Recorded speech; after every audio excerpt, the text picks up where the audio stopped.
사회보험TV 국민연금 정말 유리한가 수익비 분석 결과를 알려드리겠습니다. 국민연금 수익비가 무엇일까요? 여기서 수익비라고 하는 것은 국민연금 가입자가 연금 수급 개시 연령부터 받는 연금 총액을 연금 가입자가 가입기간 동안에 불입한 보험료의 원리금 합계를 hen가한 것을 나눈 것을 우리 수익비라고 이야기합니다. 배수로 이야기하는데요. 결국 2.0이다 이렇게 하면 보험료 불입액의 원리금 합계액보다 연금으로 받는 금액이 2배가 많다는 것이고요. 만약에 수익비가 1 이하면 보험료 불입한 원리금 합계보다 연금액이 적다는 이야기가 되겠습니다. 따라서 수익비는 크면 클수록 좋은 거죠. 여기서 따라서 이 수익비를 계산하는 것은 사실은 쉽지 않습니다. 이자율에 대한 가정도 해야 되고요. 물가 상승률 가정도 필요하고 또 전반적으로 평균 수명이 어떻게 될 것인가에 대한 가정도 해야 됩니다. 또 평균 수명은 남자 여자가 또 다르기 때문에 또 달라지고요. 실제로 우리 사람들의 실제 수명은 조금씩 다 차이 나죠. 그래서 분석하는 것은 일반적으로 통계청에서 만든 평균 수명에 기초해서 만들어집니다. 특히 본 분석 결과의 가장 큰 차이점은 통계청에서 그 평균 수명이 장기적으로 길어지는데 이것까지 감안해서 만들었다는 점에서 다른 연구 결과하고 차이가 난다 할 수 있겠습니다. 그러면 그 국민연금 수익비 분석 결과 지금 표를 이미 제시하고 있는데요. 국민연금으로 받는 연금액이 두 개가 있죠. 크게 보면 노령연금이 있고 그 이외에 그 주가입자가 사망하면 또 유족연금을 받을 수가 있습니다. 물론 이제 유족이 없을 때는 노령연금을 받는 것으로 끝나지만 어떻든 노령연금을 받는 것이 주고 또 유족연금까지 받을 수 있는 가능성이 있는 거죠. 그래서 이 두 가지를 각각 해서 계산을 해봤습니다. 그 다음에 이제 그 노령연금에 대한 소득 대체율을 분석했는데요. 이것은 보험 국민연금에 가입하고 퇴직하는 그 시점, 퇴직하는 시점, 지금 어떻게 보면 연금 수급 개시 바로 직전에 소득 대비 그 연금액이 얼마나 되느냐, 연금액이 어느 정도 되느냐. 그러니까 여기서 이제 0.4이라면은 우리 퇴직 시점의 소득의 한 40% 정도를 대체할 수 있다. 이런 것이 되는 거죠. 그런 측면에서 이 대체율은 그 국민연금을 가입했을 때 얼마나 퇴직 직전의 소득을 유지할 수 있을 것인가 하는 걸 평가하는 중요한 지표가 됩니다. 그러면 이 분석 결과 표가 명확하게 나타나 있기 때문에 표를 보시면 아시겠지만 간략하게 설명을 드리도록 하겠습니다. 먼저 이 분석에서는 또 다른 분석 결과와 차이점은 이게 45년생부터 50년생, 55년생 출생 연도입니다. 출생 연도별로 국민연금에 가입했을 때 얼마나 유리할 것인가 하는 것을 분석하는 겁니다. 그래서 2000년이나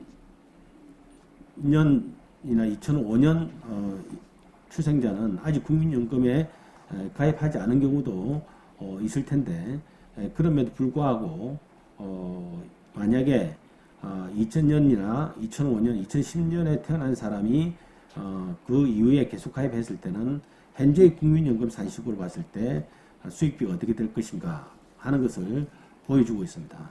이렇게 한 이유는 국민연금의 그 연금 급여율이 지금 하향 조정되고 있죠.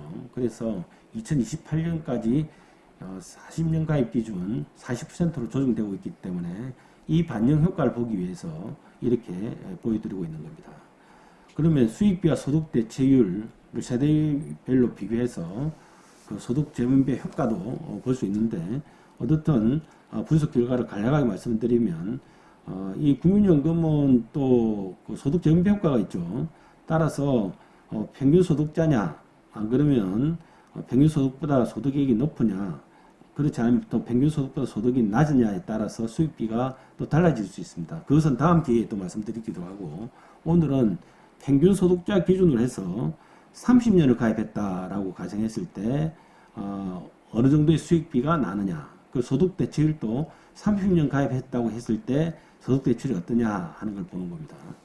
만약 1945년생 그 경우에 있어서는 노령연금 수익비가 3.746, 유족연금 합산한 수익비가 4.375배입니다.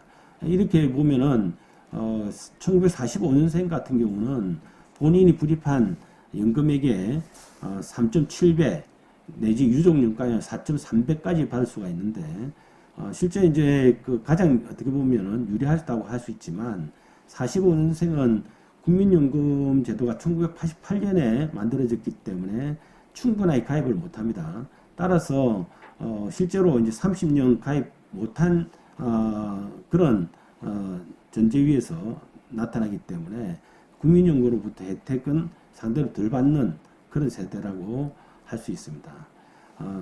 특히 이렇게 되니까 국민연금 소득 대체율이 오히려 17년 정도밖에 가입하지 못하니까 0.280 곱하기 100 하면 28%가 되는 거죠.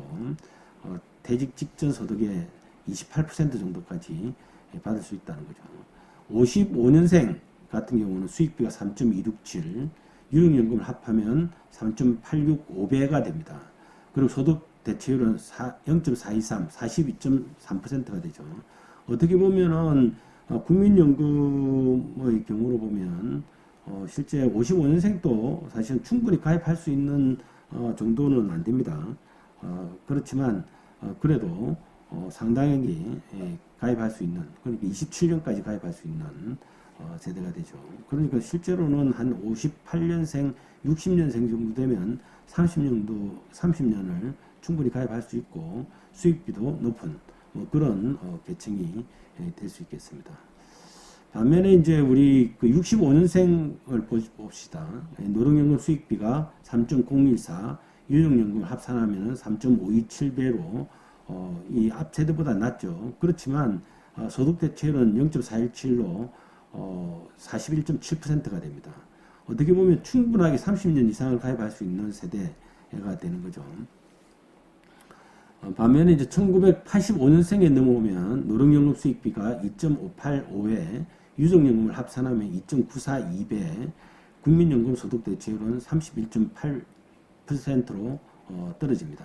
이제 우리 국민연금의 재정 안정화 조치로 연금급여율이 떨어지는 것이 반영되고 있는 거죠. 95년생 경우에서는 수익비가 2.482배, 유족연금을 합산하는 것은 2.81배고 국민연금 소득 대체율은 0.304. 2005년생 같은 경우에서는 거의 이제 연금 제도가 40% 수준으로 이렇게 그 조정된 세대라고 할 수 있는데 수익비가 2.460배, 유족연금을 합산하면 2.789배가 됩니다. 여전히 2005년생이 소득 대출이 0.30으로 낮아졌긴 했지만 수익비는 본인이 불입한 보험료의 2.46배를 받을 수 있다는 것을 알 수가 있죠. 이렇게 보셨을 때 수익비는 초기 가입 세대가 가장 높고 그래서 실제로 1960년생이 전체적으로 소득 대체율 측면에서는 가장 유리하고 그 다음에 2000년생 이후에 넘어가면 이제 0.300으로 낮아지는 그런 모습을 보입니다. 이렇게 봤을 때 이 소득 대체율 결과를 종합하면 국민연금은 지금 뭐 미래 세대가 불리하다라고 하지만 물론 전제는 연금보험료가 현재 9%가 유지된다는 전제입니다. 만약에 연금보험료가 추후에 인상되면 미래 세대는 하락할 수 있죠. 물론 이제 지금 초기 가입 세대는 이미 연금보험료를 납입했기 때문에 이와 관계없고요. 그래서 미래 세대의 수익비는 보험료가 어떻게 조정되느냐에 따라서 달라질 수 있습니다. 일단 9%가 유지된다는 가정하에서 말씀드리는 거고요. 그렇게 봤을 때 2.47배다. 그러니까 모든 세대가 다 유리하다라고 결론 지을 수 있습니다. 그리고 세대별 차이를 보면 초기 가입 세대가 좀 더 유리한 것은 사실이다. 이렇게 결과가 나왔습니다. 그리고 소득 대체율 수준도 30년 가입자 기준으로 30% 수준으로, 물론 이제 40년 가입하게 되면 40% 높아지죠. 그래서 국민연금 가입 기간이 늘어야 될 필요성이 높은 세대가 미래 세대일수록 그 가입 기간을 늘릴 필요성이 있다는 걸 알 수가 있고요. 그 다음에 유족연금을 포함하면은 수익비는 사실은 우리 2000년대생 이후의 기준으로 봤을 때 2.47배에서 2.80배로 높아진다라고 할 수 있습니다. 따라서 우리 국민연금은 수익비 측면에서 굉장히 유리한 제도입니다. 따라서 가입 기간을 최대한 늘려서 보다 안정된 노후소득 보장을 확보할 필요가 있습니다. 감사합니다.